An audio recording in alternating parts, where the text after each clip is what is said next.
Buyers are touring homes 4 times before they make an offer, and sellers are frustrated because showings are not turning into contracts. Washington continues rolling out new housing laws designed to improve affordability. And despite all of that, Yakima home prices are still holding surprisingly steady. So, what is actually happening in the Yakima housing market right now? Because if you're buying or selling this year, I think the biggest mistake people are making is assuming we are in the same market we were in a year ago, and we're not. But let's talk about it. So the biggest national housing story right now isn't really the interest rates. It's inventory. Across the country, buyers finally have something they haven't had for years, and that's options. And we are seeing that change buyer behavior dramatically. We are seeing more listings hit the market, longer days on market, more negotiations, and buyers really taking their time. And we're seeing the exact same thing here in Yakima, not just on the national stage. So at the end of May 2026, here in the Yakima MLS, we had 635 active listings, which you may be surprised to hear at the end of May 2025 when we had 313. That's a 103% increase of inventory. And what's kind of crazy is that the actual months of inventory only went up from 3.19 to 3.87. And that's how long it would take to sell out if we stopped putting new homes on the market. We're actually closer to 4 months now, which is still technically kind of a seller's market transitioning into a neutral market. And our average days on market at the end of last May was 77. And right now it's 78. So that part hasn't changed much. So how we're seeing that affect buyers is they are being a little choosier. They have choices again. So they're waiting to find the right house. They're not panic buying things that just meet their needs list. They're doing more comparison shopping. There's more people waiting for the right house. And really, this doesn't feel like a bad thing to me as far as representing buyers. I like that buyers can actually choose the house they want and not have the market choose the house they can afford for them. But before we talk about what that's going to do to buyers, let's talk about what lawmakers are trying to do about housing affordability right now. One of the biggest housing conversations in Washington right now is supply. Recently, there has been in Washington state some legislation that has passed that has expanded ADU allowances, which is accessory dwelling units, more opportunities for duplexes, triplexes, and fourplexes in many cities, and middle housing. The goal with these pieces of legislation is more housing, more density, and therefore, with more inventory and more density, we're going to get more affordability. Here's the challenge that we are facing, though. Allowing more housing and then building more housing are two very, very different things. The first thing that we are seeing affect a lot of builders here are construction costs. Construction costs are through the roof right now. Builder sentiment is down. The costs of the labor to help build the houses has gone up. The infrastructure available to support some of these initiatives isn't necessarily there yet. And interest rates are higher, which means that builders are not as likely to try to get and maintain extra inventory because it costs them more to do business. So remember that housing shortages were not created overnight, so they are definitely not going to be solved overnight. And that really leads us directly into what I'm seeing with buyers here locally right now. I have a buyer right now who has toured the same home 4 separate times, 4 times, including bringing a contractor through. And just a few years ago, that would never have happened unless it was something that for some reason sat on the market long enough to allow it to happen. So right now, anecdotally, we are seeing more people tour through a home a second, third, fourth time. Second showings are more common than anything more than that, of course. My example is a little bit larger. There's more people bringing contractors through a home. They're doing more inspections, being a little bit more proactive in their due diligence. They're exercising a lot more caution, and they're doing a lot more analysis on every deal to make sure that it makes sense for them. With affordability being such a struggle, people want to make sure that what they're doing makes good sense in the long term. Buyers are not buying the first house that works anymore. They're waiting for houses that they actually want. They're taking longer to decide. They're asking a lot more questions. They are negotiating a lot harder. There's a lot more things that they often need to make a deal work for them. And buyers really, really want to be confident in the decision they're making because they do have options. They want to feel really secure in the decision they're making. And really, that leads into what I think the biggest shift in the Yakima market is right now. And that is that the market has split in two. We have talked about this before. The market didn't crash, the market kind of split. So in the first group over here, we have the homes that are doing well, and that is the clean houses, the move-in ready houses. They're updated to the level of the comparables. They have a good layout. If they have a shop, that's a huge bonus here. It has other desirable features. It makes a really strong first impression. It feels good when you walk through the door. It is clean. It is clear. I can see the home and I'm not distracted by anything. And then we have group two, and that is the homes that are struggling. These are homes that may have deferred maintenance, right? And it's usually apparent deferred maintenance where buyers are going through and they can see all these little things that haven't been attended to over the seller's time there. They may be on busy streets. They may have kind of funky layouts. They may have major updating needed that may be a burden for a buyer to take on, or they could be just a luxury property. That's a perfectly fine property. It's just in the higher price point where less buyers are entering the market. So this is why one seller is telling you that their home sold immediately, and another one tells you they've been sitting for 90, 180 days. Both can be true, and the statistics actually really do support that. So let's go over some of those local MLS statistics here in Yakima. So at the end of May 2025, our average sold price was $384, and at the end of May of 2026, so just a couple of days ago, was $400,000.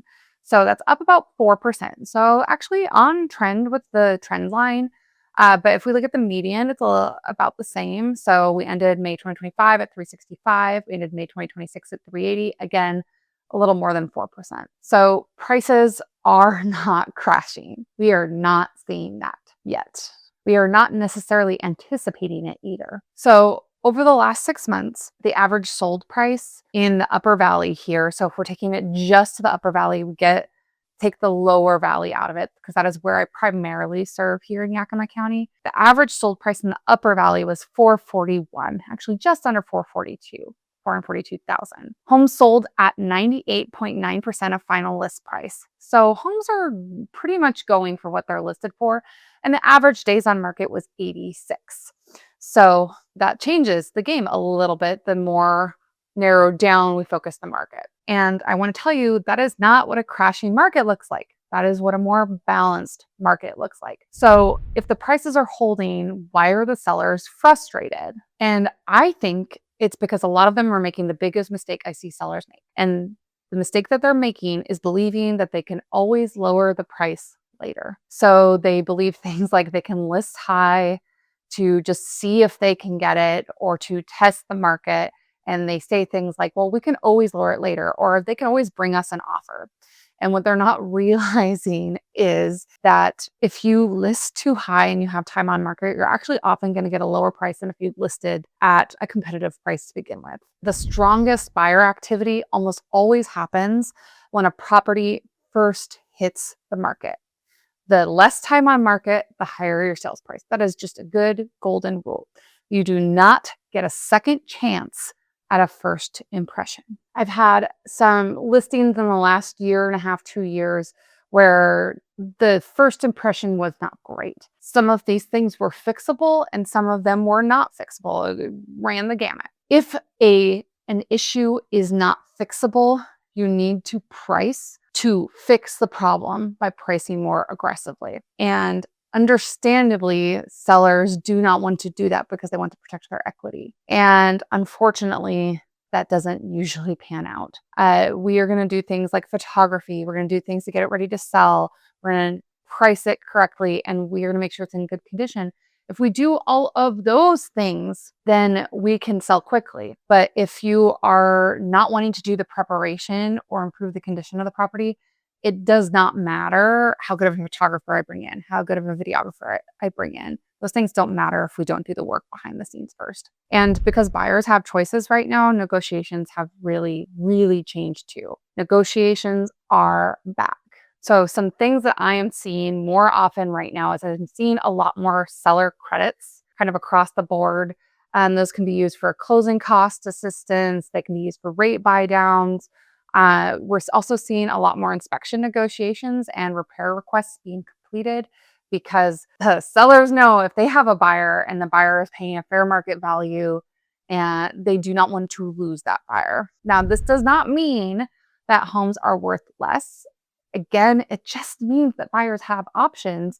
So if there is something on the home that they feel is important and they are willing to stick by that, then they really want it done, because affordability isn't just about home prices anymore. It's what maintenance improvements need to be done on a home. And if they know that there's maintenance and improvements that need to be done to catch a home up, that changes the affordability story. And that's actually a really good segue into one of the other big housing stories nationally, and that is the cost of homeowners insurance. This is another reason why people are going so hard on the inspections and getting a good deal on price, because homeowners insurance has skyrocketed. We are seeing the insurance costs go through the roof, from things like natural disasters, making all of these big companies either cut people out of policies and not allow them to renew their policies, which I think is criminal. Like, don't get me started on this. I could do a whole video on just this, but the rising insurance costs to these people is so punitive.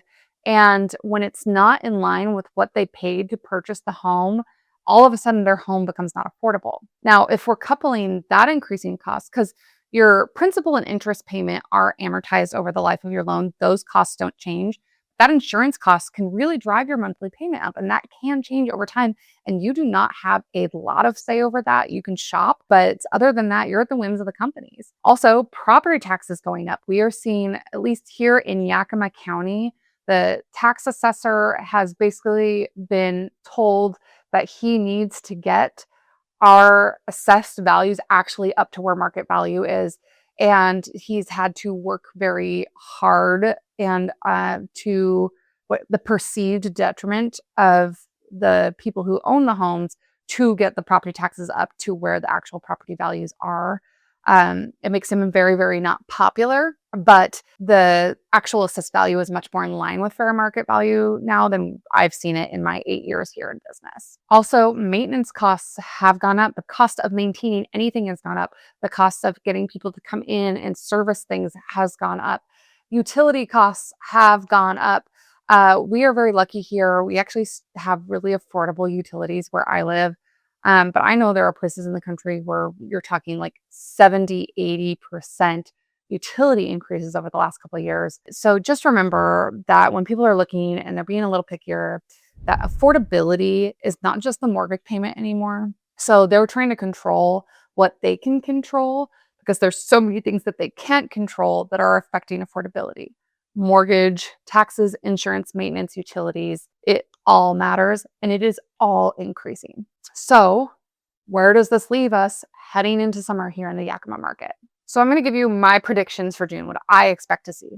I expect to see inventory to continue rising. I expect to see buyers remaining cautious. The volatility in the market does not invite a lot of entry into the market. It stresses a lot of people out, and people do not make decisions when they're uncomfortable. My third prediction is that homes that make strong first impressions will continue outperforming homes that do not.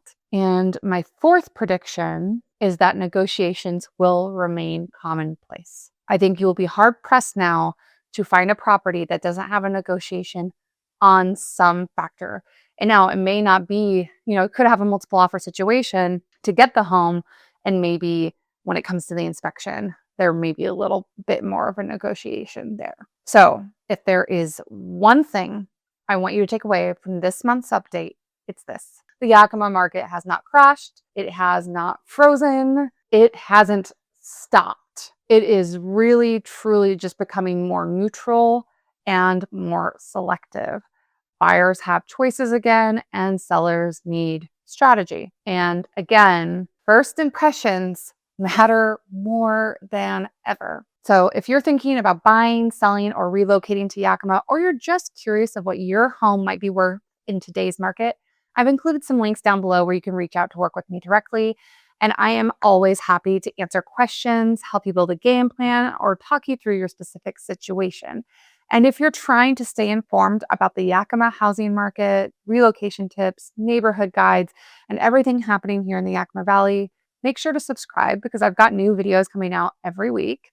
And if you want to be added to my newsletter, just email me and tell me, and I'll make sure you're on my newsletter every month. And if you're not quite ready to leave yet, YouTube thinks that you might enjoy this video right here. Now, thanks for watching, and I'll see you in the next one.